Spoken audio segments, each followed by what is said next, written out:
Assalamualaikum warahmatullahi wabarakatuh.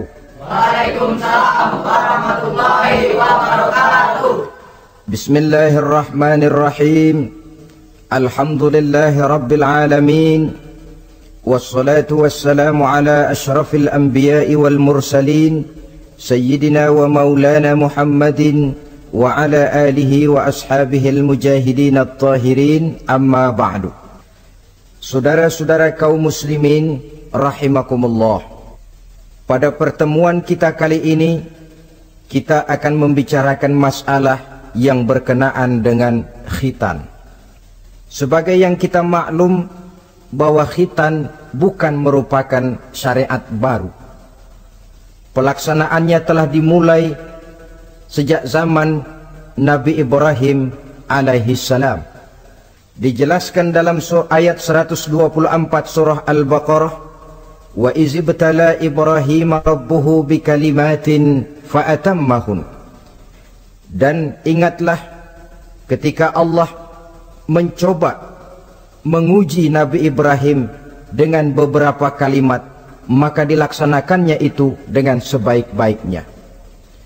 Allah menguji Nabi Ibrahim dengan beberapa kalimat.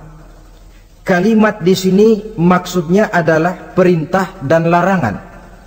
Allah menguji Nabi Ibrahim untuk melaksanakan beberapa perintah, menjauhi beberapa larangan yang seluruhnya dilaksanakan dengan sebaik-baiknya.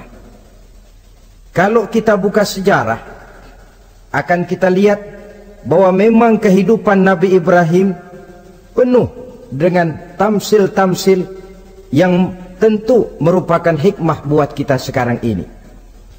Oleh sebab itu, para ulama berbeda pendapat tentang perintah yang ada di dalam ayat 124 ini.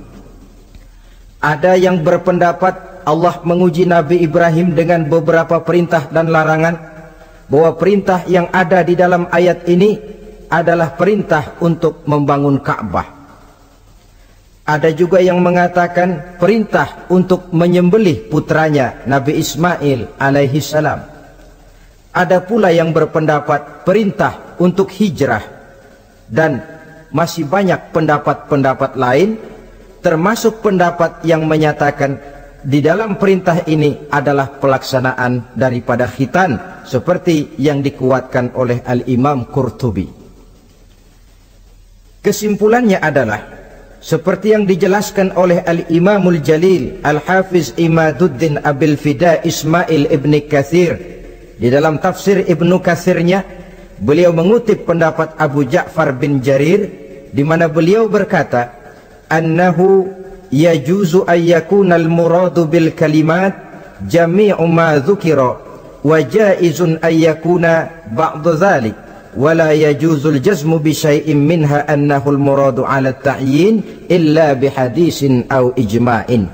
Kesimpulannya ialah bahwa yang dimaksud dengan perintah dan larangan dalam ayat ini adalah seluruh yang ditemui oleh Nabi Ibrahim dalam perjalanan hidupnya, atau sebagiannya, tetapi tidak boleh menetapkan bahwa perintah dalam ayat ini cuma satu saja, kecuali berdasarkan hadis atau ijma'.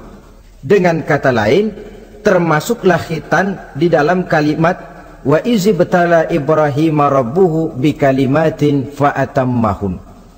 Kesimpulannya ialah syariat khitan dimulai oleh Nabi Ibrahim alaihi salam. Ini dari segi sejarahnya. Menurut hadis Imam Bukhari dan Muslim, ketika turun perintah khitan ini, umur Nabi Allah Ibrahim sudah mencapai usia 80 tahun. Kita bisa bayangkanlah ini, umur 80 tahun turun perintah khitan. Di zaman tentu belum ada pisau cukur, belum ada gunting, belum ada silet. Sedangkan pada usia 80 tahun kulit itu biasanya sudah mulai agak keras. Turun perintah untuk melaksanakan khitan. Ini pun fa'atammahunna, perintah ini dilaksanakan dengan sebaik-baiknya oleh Nabi Allah Ibrahim alaihi salam. Diteruskan syariat ini kemudian oleh putra-putra beliau yang juga menjadi nabi dan rasul, seperti Nabi Ismail, Nabi Ishak, dan terus oleh para nabi-nabi sesudah beliau sampai kepada Nabi kita Muhammad sallallahu alaihi wasallam. Apa sebenarnya hukum daripada pelaksanaan khitan? Saudara kaum muslimin yang berbahagia, hukum melaksanakan khitan adalah wajib, baik bagi laki-laki maupun perempuan. Kewajiban ini merupakan kewajiban penunjang. Artinya, yang wajib sebenarnya melaksanakan ibadah. Orang tidak akan bisa melaksanakan ibadah kalau dia tidak bersuci. Dan orang sulit untuk bersuci kalau dia tidak dikhitan. Maka khitan lalu ikut menjadi wajib. Dalam kaidah usul fikih dijelaskan, lil wasail hukmul maqasid. Wasilah mempunyai hukum yang sama dengan tujuan. Contoh, saudara wajib naik ke atas loteng, ya, wajibnya naik ke atas loteng. Tapi saudara tidak akan bisa naik ke loteng kalau tidak ada tangga. Maka adanya tangga ikut menjadi wajib. Perintahnya cuma naiklah kamu ke loteng. Tidak ada perintah carilah tangga. Tapi lalu dalam proses pelaksanaannya kita tidak akan bisa naik ke loteng kalau tidak ada tangga. Maka adanya tangga ikut menjadi wajib. Allah memerintahkan kita, dirikanlah sholat, wuduklah kamu, bersucilah kamu. Kita tidak akan bisa bersuci kalau tidak dikhitan. Maka khitan itu ikut menjadi wajib hukumnya. Bisa juga dengan kaidah ma la yatimmul wajib illa bihi fahuwa wajib. Suatu pekerjaan yang tidak akan sempurna tanpa sesuatu hal lain, maka sesuatu hal lain itu ikut menjadi wajib juga adanya. Kita tidak akan bisa naik ke atas loteng kalau tidak ada tangga, maka adanya tangga itu ikut menjadi wajib. Di dalam kitab Ghayatul Bayan ala Zubadi bin Ruslan dijelaskan, wal khitanu wajibun ala dzakari wal unsa. Dan khitan itu wajib hukumnya bagi orang Islam laki-laki maupun perempuan, libalighin aqilin muhtamilin lahu, yang sudah balik, berakal dan sanggup menahan rasa sakit, satira binasbi kamratin qata'a wahiyal kulfatu minadz zakari wal ismu binasbihi aidan min unsa, yaitu memotong kulit kamrah yang menutupi daripada zakar seorang laki-laki. Adapun bagi perempuan, memotong asal nama potong, tidak seperti halnya laki-laki. Sebab apa? Sebab kulit yang dipotong yang disebut kulfah itu menghalangi orang daripada beristinja secara sempurna. Nah, kalau istinjanya sudah tidak sempurna, maka wuduknya tentu tidak sah. Kalau wuduknya tidak sah, maka sholatnya pun juga ikut jadi tidak sah.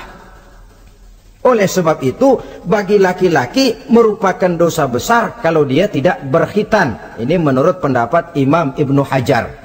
Sedangkan bagi perempuan, karena tidak dikhitannya itu tidak menghalangi istinjanya, tidak merupakan dosa besar. Hanya saja berdosa tidak mengikuti syariat yang diteruskan dari Nabi Ibrahim oleh Nabi kita Muhammad sallallahu alaihi wasallam. Saudara-saudara, ini sekelumit tentang sejarah dan hukum daripada pelaksanaan khitan. Nah, sekarang kita lanjutkan dengan apa hikmah yang bisa diambil daripada pelaksanaan khitan dalam kerangka pembentukan pribadi muslim. Hikmah yang pertama, kalau setiap muslim ditanya kepengen punya anak macam apa, saya yakin jawabannya pasti sama, kepengen punya anak soleh. Betul apa betul? Betul. Apa ada di sini yang kepengen punya anak jadi garong? Tidak.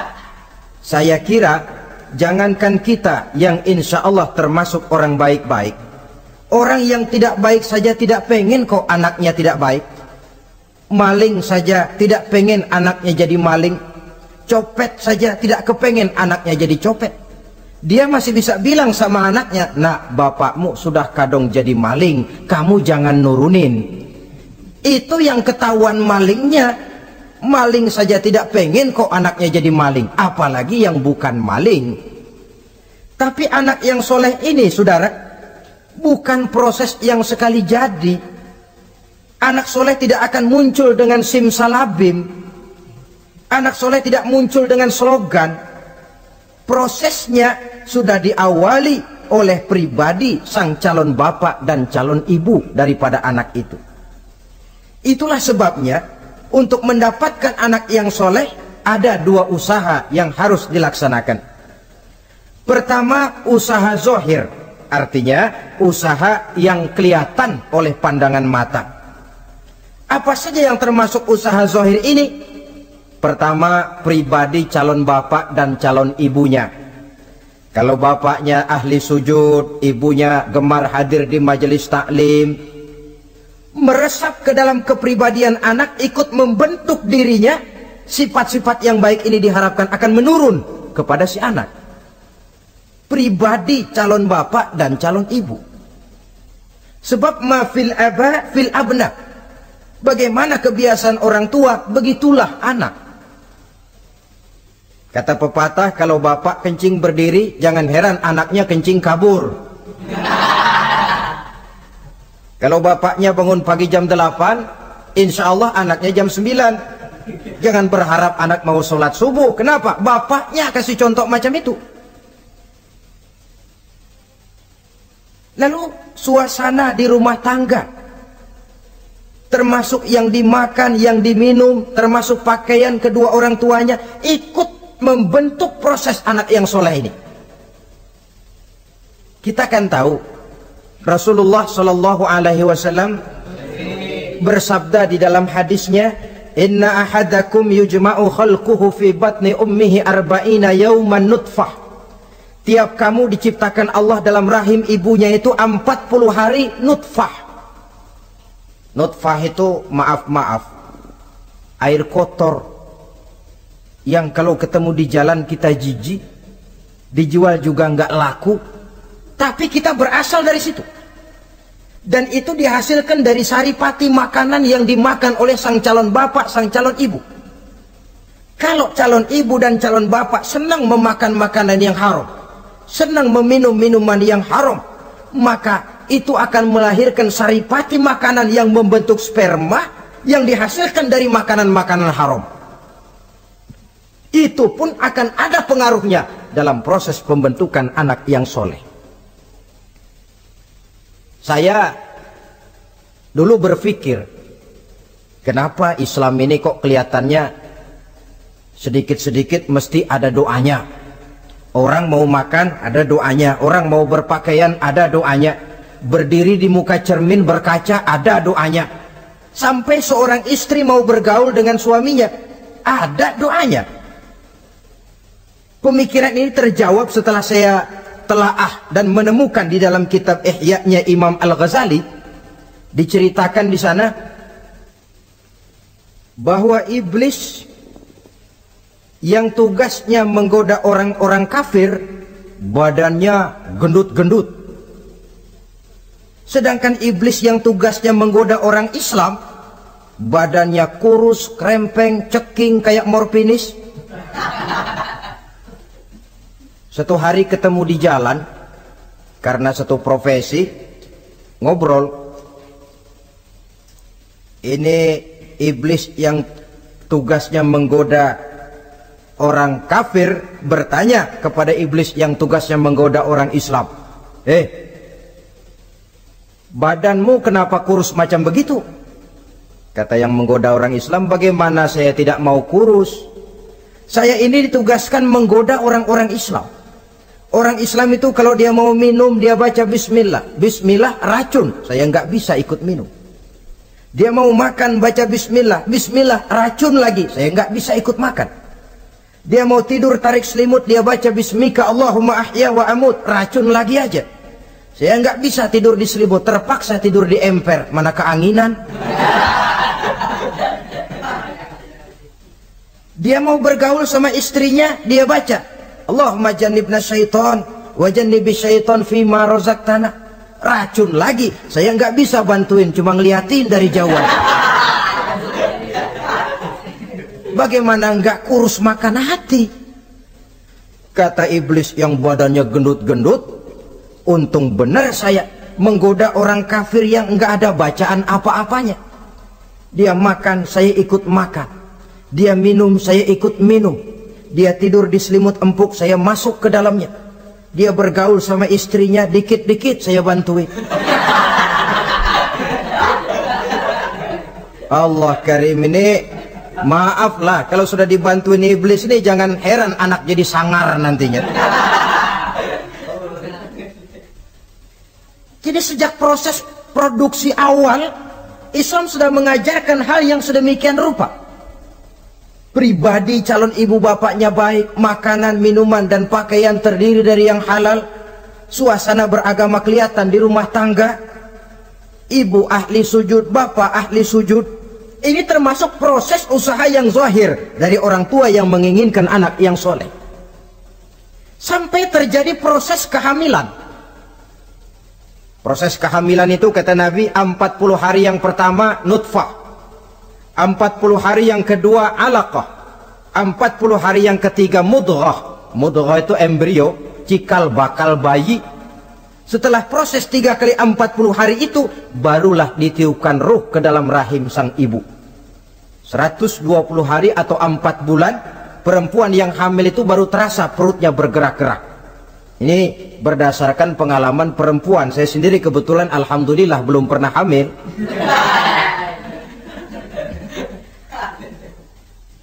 Saudara-saudara, sampai usia kehamilan itu 7 bulan, ada tradisi yang disebut 7 bulanan. Itu tradisi dilaksanakan baik, tidak pun tidak apa-apa.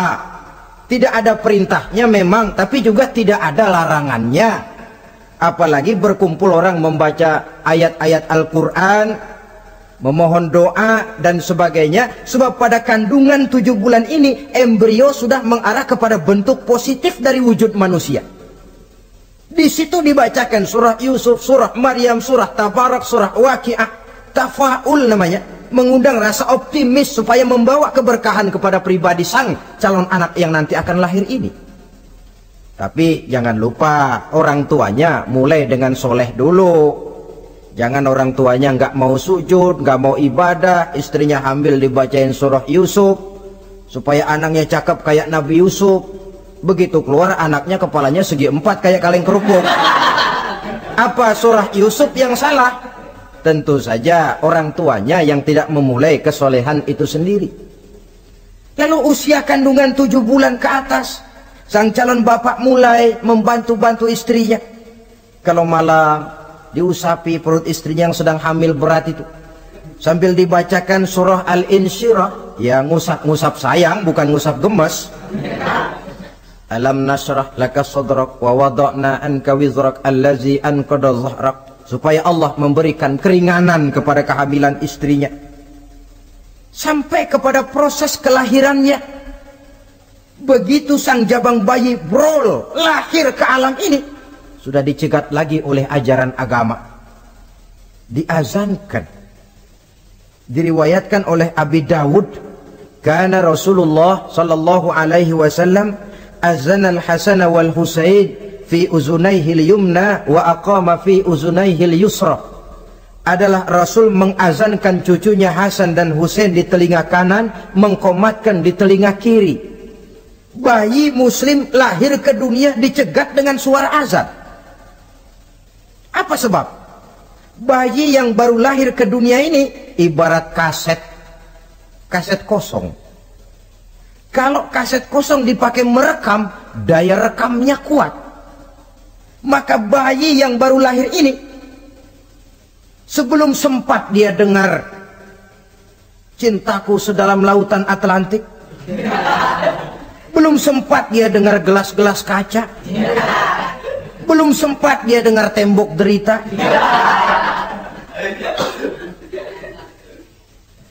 Belum sempat dia menikmati serak-serak basahnya suara Frank Sinatra atau merdunya suara Madonna. Rekaman pertama yang masuk lafzul jalalah, Allahu Akbar, Allahu Akbar. Belum sempat dia dengar yang lain. Keagungan Allah yang didengarnya. Kaset kosong diisi dengan rekaman pertama berupa lafzul jalalah. Saudara hadirin yang saya hormati, lalu datang kewajiban orang tua setelah sang anak lahir. Apa itu? Memberikan nama. Jangan lupa, ini proses pembentukan anak yang soleh. Memberikan nama. Walaupun William Shakespeare pernah bilang, what is a name? Apa sih arti sebuah nama? Cuma nama saja kok. Biar adanya di atas lumpur, kalau memang intan, ya tetap intan. Nama itu tidak banyak artinya. Namun pada hakikatnya, nama merupakan bagian daripada doa. Itulah sebabnya Islam mengajarkan khairul asma'i ma hummida wa ubbida. Sebagus-bagus nama yang mengandung pujian atau menggambarkan kehambaan seseorang kepada Tuhan.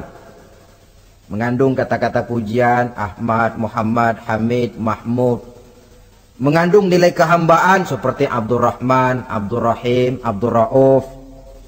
Jangan mentang-mentang ada di Quran anak dinamai Jahannam. Wah, kenapa Jahannam? Itu kan ada di Quran, Pak. Iya, di Quran, tapi lempengan neraka itu.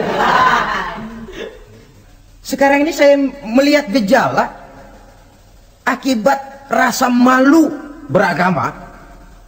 Kan zaman sekarang kadang ada tuh orang malu mengakui Islamnya. Bertemu teman, Assalamualaikum, malu, minder. Berangkat ngaji bawa Quran, malu, minder, rendah diri, malu mengakui Islamnya. Termasuk diberikan nama yang berbau-bau Islam ini. Malu katanya, kampungan. Bapaknya kasih nama bagus, Ibrahim. Lantaran pengen nyentrik, dia potong Bram. Ibrahim kampungan, Bram aja nih lah. Ah, itu kan cuma nama, Pak. Memang begitu mulanya.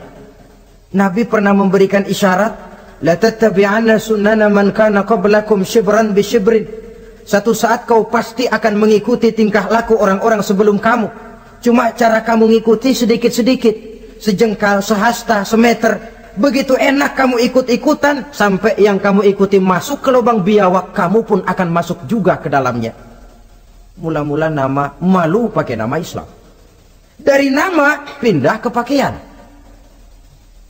Dari pakaian pindah ke pergaulan. Kalau nama Ibrahim berteman dia dengan Ali, Hamid, Farid, Syauki. Sudah pakai nama Bram, masa Bram temennya soleh nggak nyetel ah. Kalau Bram kan temennya si Blacky.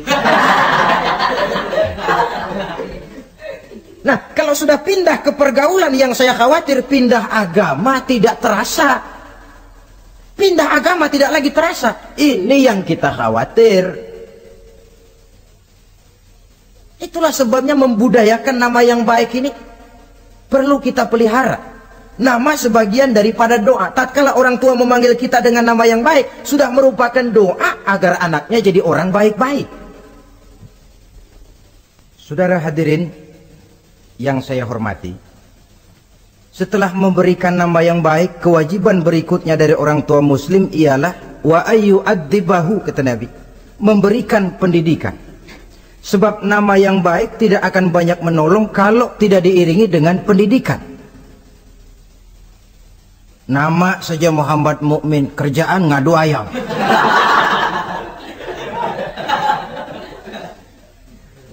Nama yang baik tapi lantaran tidak diiringi dengan pendidikan, tidak akan banyak menolong. Nah, pendidikan ini dari mana dimulai? Dari rumah tangga. Al-bait madrasatul ula. Rumah tangga adalah sekolah yang pertama. Belum lagi anak kenal TK, ibtidaiyah, tsanawiyah, yang dia kenal adalah rumah tangganya. Gurunya adalah ibu bapaknya. Dan proses mendidik anak ini tentu merupakan proses yang panjang, memerlukan pengorbanan dari kedua orang tuanya. Namun prinsip lebih baik sekarang orang tua berkorban daripada menjadi korban. Kalau orang tua tidak mau berkorban untuk mendidik anaknya, percayalah pada suatu saat dia akan jadi korban dilawan oleh kebrutalan anaknya sendiri. Biarlah kita orang-orang tua ini peras keringat banting tulang, pergi pagi pulang sore, kaki jadi kepala, kepala pun jadi kaki, untuk satu cita-cita agar anak-anak kita kelak lebih baik daripada kita sekarang ini. Mendidik, karena kian hari kita dihadapkan dengan kenyataan peledakan penduduk, sulitnya lapangan kerja, persaingan hidup yang makin tajam, sulitnya ekonomi.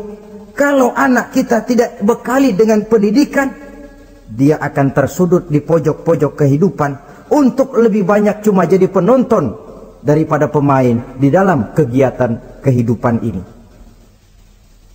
Nah, setelah memberikan nama yang baik, lalu mendidiknya, lalu datanglah usaha yang batin di dalam proses pembentukan anak yang soleh ini, yaitu mendoakan anak. Yang baik tentu doa dari orang tuanya sendiri. Sebab kata Nabi, doaul walid liwaladihi ka du'ain nabi li ummatihi. Doa orang tua kepada anaknya seperti doa Nabi kepada umatnya.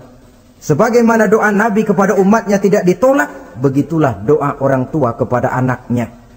Di keheningan malam, si orang tua ini sering bangun, tahajud, sujud dia di hadapan Allah dengan menitikkan air mata, memohon doa dengan doanya Nabi Allah Ibrahim, Rabbi habli minas salihin. Ya Allah, berikan kiranya saya anak yang soleh.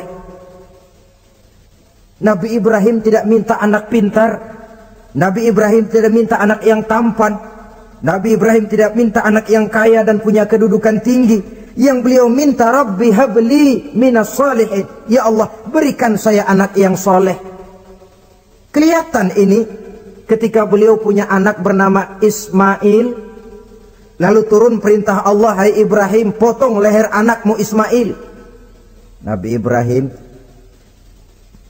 bermusyawarah, Ismail, saya Abah, Allah memerintahkan saya untuk menyembelih leher kamu. Menurut pendapatmu bagaimana, mimpiku ini laksanakan atau tidak? Apa jawab Nabi Ismail? Ini bukti doa anak soleh. Abah, kalau memang itu benar perintah Allah, laksanakan Abah. Ya abati fa'al ma tu'mar, satajiduni insyaallah minas sabirin. Kalau memang itu perintah Allah, Abah, laksanakan, potong leher saya. Anak soleh. Kalau cuma anak pinter tapi nggak soleh, mungkin jawabannya nggak begitu. Nah, bapak disuruh Allah menjembelih leher kamu. Bagaimana nak, laksanakan jangan.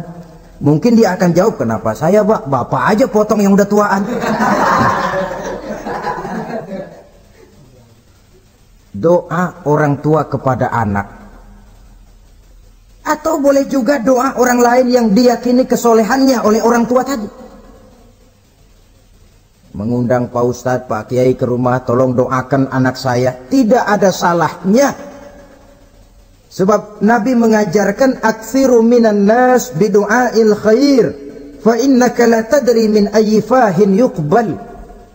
Banyak-banyaklah minta doa kebaikan dari orang lain, sebab kamu tidak tahu dari mulut yang mana doa itu diterima Allah. Mungkin saja orang menurut pandangan kita kere, miskin, tidak dipandang orang lain, tapi kalau doanya Allah mau terima, siapa yang sanggup menghalangi? Banyak-banyaklah minta doa kebaikan dari orang lain, sebab tidak seorang pun tahu dari mulut yang mana doa itu akan diterima Allah. Doa orang tuanya. Inilah hikmah khitan yang pertama, proses pembentukan anak yang soleh. Yang kedua, khitan itu menanamkan kepada anak-anak muslimin sikap berani menghadapi hidup. Di waktu kecil sudah dilatih mengalirkan darah. Seolah-olah orang tuanya berkata, nak, hidup ini adalah perjuangan nak. Perjuangan itu peras keringat, banting tulang, mengalirkan darah, kadang-kadang mengorbankan nyawa. Hidup bukan undian nak. jangan mengharap untung besar tanpa mau peras keringat. Berani hidup artinya berani menghadapi segala resiko yang ada di dalam hidup. Di zaman sekarang banyak orang yang takut menghadapi hidup.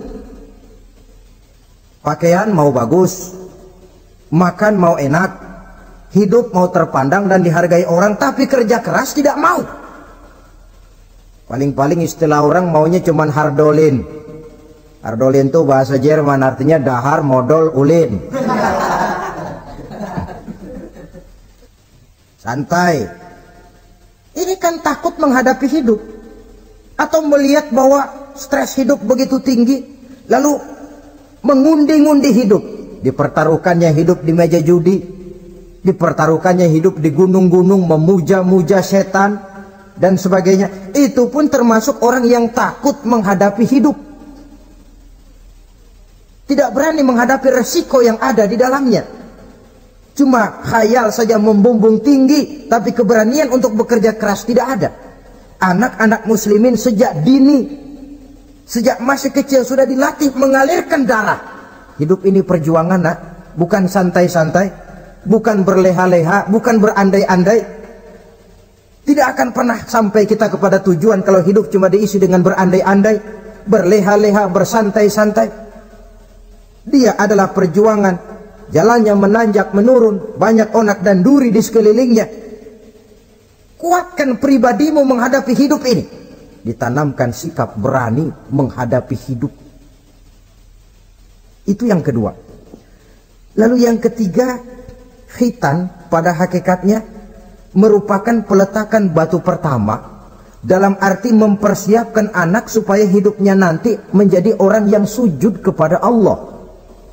Secara tidak langsung orang tuanya seolah-olah berkata, nak, kamu dikhitan sekarang supaya nanti kamu bisa istinja. Nah, kalau kamu sudah bisa istinja, kamu bisa berwudu. Kalau wudu musah, kamu bisa sholat. Peletakan batu pertamanya lewat khitan. Jadi kalau sudah dikhitan lalu dianggap selesai, sholat tidak diajarkan, wudu tidak diajarkan, ya sama saja dengan membangun rumah. Setelah peletakan batu pertama lalu tidak dilanjutkan dengan membangun yang lain, alang-alang yang bakal tumbuh. Sebab dalam realitanya nanti bukan cuma tubuh kita yang dikhitan, harta kita nanti dikhitan. Cuma khitan harta namanya zakat, infak, sodakoh. Itu kan harta dikhitan supaya bersih. Khitan juga namanya. Karenanya mengkhitan anak, mempersiapkan anak agar menjadi hamba Allah yang sesungguhnya, menjadi manusia yang sujud kepada Allah Tuhannya. Itu merupakan prakondisi ke arah pembentukan manusia yang kelak akan sujud kepada Allah Rabbul Jalil. Peletakan batu pertama mempersiapkan anak untuk hidup melaksanakan ibadah. Dan ini tujuan hidup. Allah jelaskan, wa ma khalaqtul jinna wal insa illa liya'budun. Aku tidak ciptakan jin dan manusia melainkan untuk beribadah kepadaku. Masalah paling pokok bukan bertanya mengapa kita diciptakan oleh Allah, karena kita memang sudah ada. Masalah paling pokoknya ialah untuk apa kita diciptakan oleh Allah. Kalau saudara bertanya mengapa saya dibikin oleh Allah, itu hak Allah untuk menjawabnya. Manusia buntu. Sebab itu pertanyaan kita bukan mengapa kita diciptakan Allah, tetapi untuk apa kita diciptakan Allah. Yang bisa jawab tentu yang bikin manusia. Seperti juga kita tanya, Pak, untuk apa Bapak bikin bangku? Yang bisa jawab pasti ya yang bikin bangku toh. Sebagai pembikin, dia tentu lebih tahu untuk apa bangku itu dibikin. Untuk apa manusia diciptakan Allah? Jawabannya datang dari Allah. Wa ma khalaqtul jinna wal insa illa liya'budun. Aku tidak menciptakan jin dan manusia kecuali untuk melaksanakan ibadah kepadaku. Ini rupanya tujuan penciptaan manusia, agar kita menjadi orang-orang yang hidup melaksanakan ibadah dalam pengertian yang seluas-luasnya. Sejak ibadah pribadi yang langsung antara kita dengan Allah, seperti sholat, puasa, zakat, haji, sampai kepada ibadah yang tersalur melalui kehidupan bermasyarakat. Umpamanya membangun, memelihara kesehatan, menjaga keamanan di kampung, yang kalau kita niatkan untuk mencapai ridho Allah, insya Allah itu akan bernilai ibadah. Tujuan penciptaan manusia ternyata tidak lain untuk melaksanakan ibadah. Prestasinya di hadapan Allah bergantung kepada sampai sejauh mana nilai ibadah itu dilaksanakannya. Ini yang ketiga. Yang keempat, hikmah daripada khitan itu dari sisi orang tua menempatkan perintah Allah di atas perasaan dan kepentingan pribadi. Ada nggak orang tua yang nggak sayang sama anaknya? Semua orang tua sayang kepada anaknya. Jangan anak sampai dipotong mengalirkan darah. Anak main saja, main layang-layang, jatuh pulang kakinya berlumur darah, sudah ribut orang tuanya. Kenapa nak? Kenapa sayang? Kenapa raja? Aduh, raja lah kita. Tapi ini perintah Allah. Perasaan pribadi, kepentingan pribadi kalah oleh perintah Allah. Ini mestinya watak seorang muslim. Kalau sudah begitu perintah Allah, begitulah kita laksanakan. Soal keberatan pribadi, perasaan pribadi, kepentingan pribadi, nomor belakang. Yang penting perintah dilaksanakan. Cobalah kalau khitan itu, anak yang begitu kita sayangi pada umur sedang lucu-lucunya, dipegangi dia, lalu dikhitan, kadang dia menangis, mengalirkan darah, sakit dia 2-3 hari belum bisa berjalan dan bermain dengan teman-temannya. Tapi ada rasa luas dalam hati orang tua. Kenapa? Alhamdulillah ya Allah, perintahmu sudah saya laksanakan. Perasaan pribadi itu ditekan oleh perintah Allah. Perintah Allah di atas perasaan dan kepentingan pribadi. Kalau perasaan ini sudah kita miliki, itu pertanda nilai iman kita sudah mapan. Tidak cuma dalam khitan, dalam berbagai perintah agama. Hari Jumat berangkat kita dagang, begitu 11:30 mendadak banyak yang beli, laku lagi. Sudah kedengaran suara azan, hayya 'alas shalah, hayya 'alal falah, pembeli makin banyak. Disitulah barometer iman kelihatan. Terusin melayani pembeli dan dapat untung banyak, atau perintah Allah yang sudah memanggil-manggil itu. Kalau perintah Allah di atas perasaan dan kepentingan pribadinya, dia akan tinggalkan dagangan itu. Dia akan bergegas menuju panggilan Allah.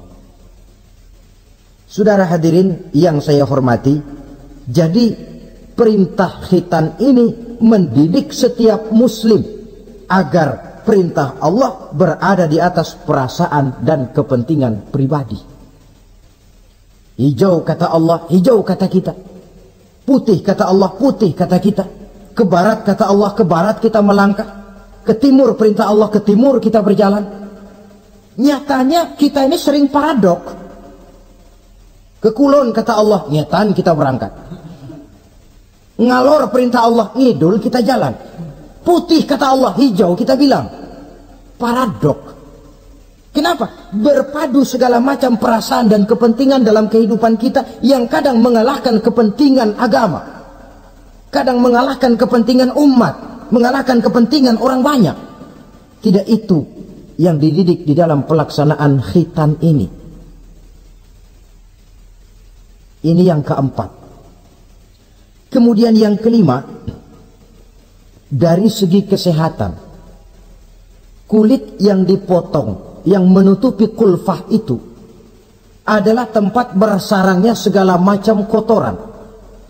Membiarkannya mengendap bisa saja menimbulkan kanker kulit. Maka untuk menjaga dan memelihara kesehatan, agama menganjurkan khitan. Di samping tentu ada unsur kepentingan biologis. Ini maaf-maaf lah, kalau nanti orang sudah bersuami, sudah beristri, akan terasa manfaatnya khitan. Lain loh yang dikhitan dengan yang tidak itu. Coba saja tanya orang, makan pisang itu yang enak dikupas dulu apa dimakan kulit-kulitnya? Ya mesti tentu yang enak ya dikupas dulu. Kalau kulit-kulitnya juga dimakan, rakus namanya. Belum lagi kemungkinan bisa jadi penyakit. Dari segi kesehatan, dari segi kepentingan biologis, perintah khitan ini kembali manfaatnya buat kehidupan manusia. Itulah sebabnya di dalam An-Nahl ayat 123 Allah Subhanahu wa taala menegaskan, "Tsumma auhayna ilaika an ittabi' millata Ibrahim hanifa wa ma kana minal musyrikin."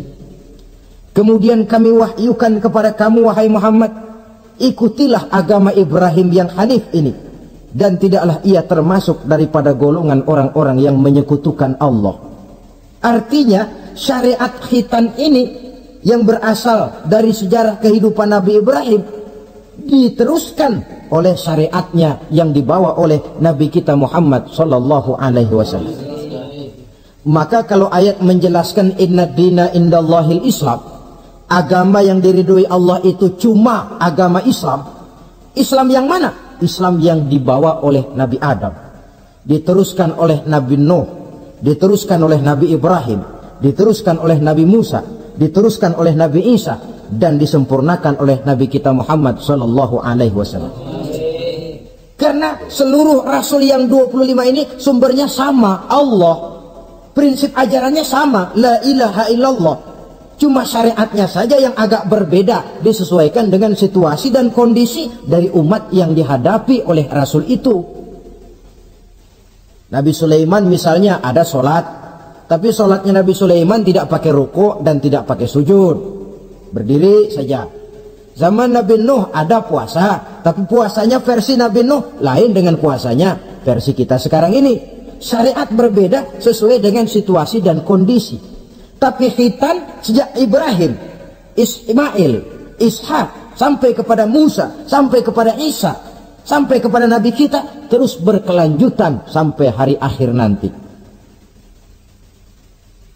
Jadi bukan merupakan syariat baru. Pengukuhannya dalam An-Nahl 123 ini, aku wahyukan kepadamu Muhammad, ikuti agama Ibrahim ini, agama tauhid, yang diantara syariatnya adalah pelaksanaan khitan. Sedangkan Ibrahim seorang yang hanif. Hanif ini lebih tinggi daripada sekedar taat. Kalau orang yang taat itu contohnya begini, nak tolong taruh ini gelas di pinggir meja nak. Kalau dia taat ya apa adanya, ditaruh saja tuh gelas di pinggir meja. Orang yang hanif lain, mikir. Iya, kalau ditaruh di pinggir kan gampang kesenggol orang, jatuh ke bawah, pecah. Biar diperintah taruh di pinggir, taruh aja di tengah dah, biar aman. Ini hanif namanya. Tingkatan yang lebih tinggi daripada taat. Nabi Ibrahim seorang yang hanif. Tidak ada perintah Allah yang tidak dilaksanakan dengan sebaik-baiknya. Sampai pun perintah memotong anak sendiri. Saya kira kalau perintah macam begini turun kepada orang zaman sekarang, banyak yang bubar jadi orang Islam. Potonglah leher anakmu, udahan aja dah. Dan memang perintah itu cuma untuk menguji kekuatan mental Nabi Ibrahim alaihissalam. Perintah menyembelih leher anak, perintah membangun Ka'bah, perintah hijrah keluar dari kampung halamannya sampai mengembara ke negeri Syam.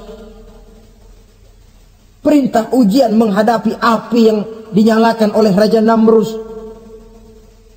Belum lagi perintah menghadapi kekufuran daripada kaumnya, menghadapi orang tuanya sendiri yang adalah produsen berhala. Bisa kita bayangkan ini, anaknya penegak tauhid, bapaknya produsen berhala. Tapi itulah agama, syarat dengan contoh. Yang anak bapaknya nabi, anaknya bajingan. Yang anaknya nabi, bapaknya pembuat berhala. Karena memang hidayah itu adalah hak prerogatif dari Allah Subhanahu wa ta'ala, diberikan kepada siapa saja yang dikehendakinya. Saudara-saudara kaum muslimin rahimakumullah, oleh sebab itu saya mengajak kepada seluruh umat Islam, kalau melaksanakan walimatul khitan, mengkhitan anak, boya sudah lewat masanya cuma sekedar diramein dengan layar tancap atau orkes madun. Akan lebih positif kalau diisi dengan dakwah, pengajian, ceramah yang menjelaskan tentang hikmah daripada walimatul khitan ini, yang ditinjau dari segi apapun, mengadakan pengajian itu lebih menguntungkan, baik pribadi, baik yang mengadakan walimah, baik bagi masyarakat, ketimbang walimah dengan berfoya-foya. Apalagi hadis mengingatkan kita, kata Nabi begini, man sanna sunnatan hasanatan falahu ajruha wa ajru man amila biha. Siapa yang memulai satu kebajikan, dia akan mendapat pahala dan pahala dari orang-orang yang mengikuti kebajikan itu. Saudara nyunatin anak, mengadakan pengajian, undang kiai, banyak orang yang hadir, saudara akan dapat pahala dan juga dapat pahala dari seluruh orang yang hadir. 1000 orang yang hadir, 1000 saudara dapat pahala.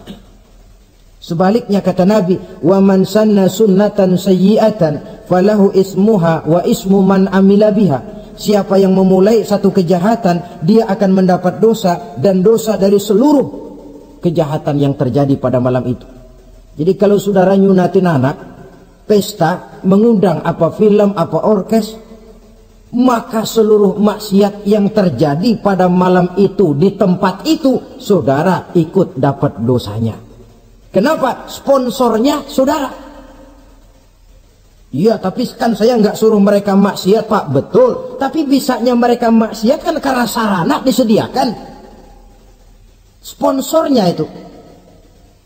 Jadi sponsor kebajikan mendapat pahala, sebagaimana sponsor kejahatan pun akan mendapat pahala dari nilai kejahatan yang ditimbulkannya. Belum lagi segi keberkahannya.